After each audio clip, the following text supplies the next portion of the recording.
In the early 1990s, Street Fighter II was the undisputed king of fighting games.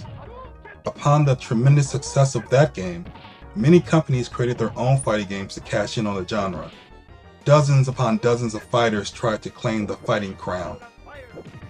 Some tried admirably, while others failed miserably. Where does Tuff E fit into the mix? The storyline is a very familiar sounding one. In the year 2151, a war to end all wars devastated the Earth. In the aftermath, civilization was destroyed. The entire world was left barren and desolate. Those who were the strongest took control. Does this ring a bell? Anyway, a man named Jade, the Fighting King, amassed power and influence and uses an old tower to hold fighting tournaments. Participants of Jade's contest were never seen again. Then, 4 fighting champions from around the world decided to join one of Jade's tournaments. You will play as one of the 4 champions to see if you're tough enough to defeat the Jade King. Are you up for the challenge? Each fighter has 3 special moves. If you're familiar with the Street Fighter II special move controls, you'll get the hang of controller sequence here for the most part. However, there are moves that are pretty tricky to pull off without the help of sheer luck. Playing through the game, you can tell it borrows some character designs from other titles. One glaring similarity is between 2 of the fighters, Zazie and Seol. They have the exact same moves, and guess what? They both employ moves that look very similar to the Hadouken and Dragon Punch. I'm surprised Jaleco didn't get sued over that one. Also of note are the characters Vorts and Red.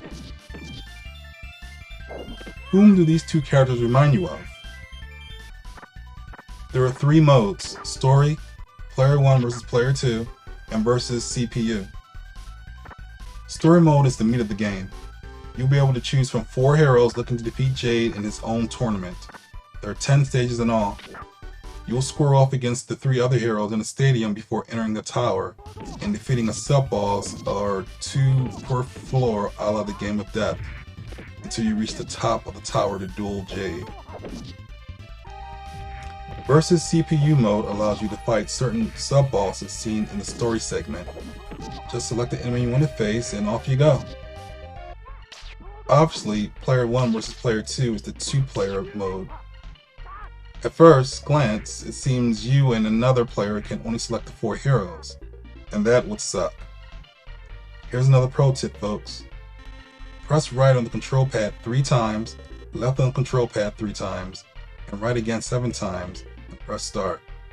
If you've done everything right, you can select any character in the game in 2-player mode. Speaking of 2-player mode, it should go without saying I had more fun playing with a human opponent. This will make a good game to play for an all-guys night or something to that effect. The game is enjoyable, but lacks the polish needed to make it great and stand out among fighting games. Firstly, the story mode doesn't really have a story. There are no conversations between fighters before or after the fight. Most fighting games at least have a scene after the battle, having one fighter tell the other how well he whooped them.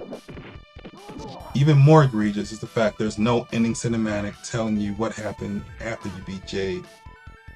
All you get is a black screen with a few words in the credits. That's it. I have heard the Japanese version had real endings. Shameful. Secondly, none of the characters in the game really stand out. They all seem rather generic. Heck, Seol and Zazie are Ken and Ryu clones for goodness sake.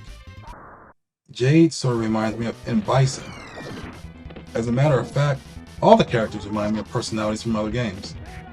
Lack of original design really hurts this game.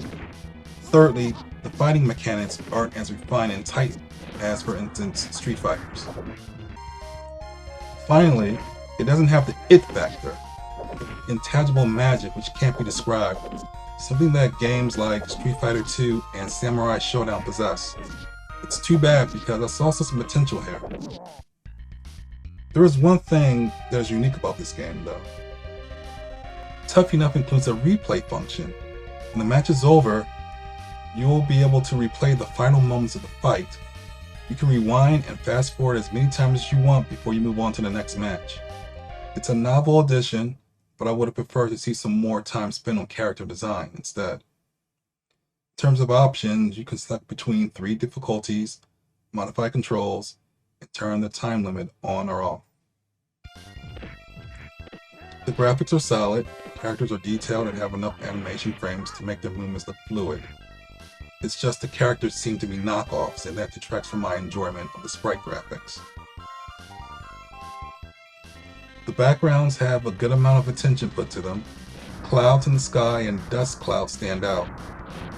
Besides that, there is nothing spectacular, but everything serves its purpose and aren't an eyesore. I've also enjoyed objects that can be seen in the forefront on certain stages. The tunes are the highlight of this game. There are a few pieces in this game I could listen to over and over again. The tunes for Warts and Gadget stand out most. However, sound effects are only okay. Sometimes the fighters' voices sound muffled. Here are my final thoughts. Besides the instant replay feature, there is nothing original about this game. Everything has been done before and done better. The game is playable and has a certain degree of fun, but it doesn't come close to taking Street Fighter's crown. Next challenger, please. Thank you for watching this review. You can read the full review at playingwithsuperpower.com. Till next time.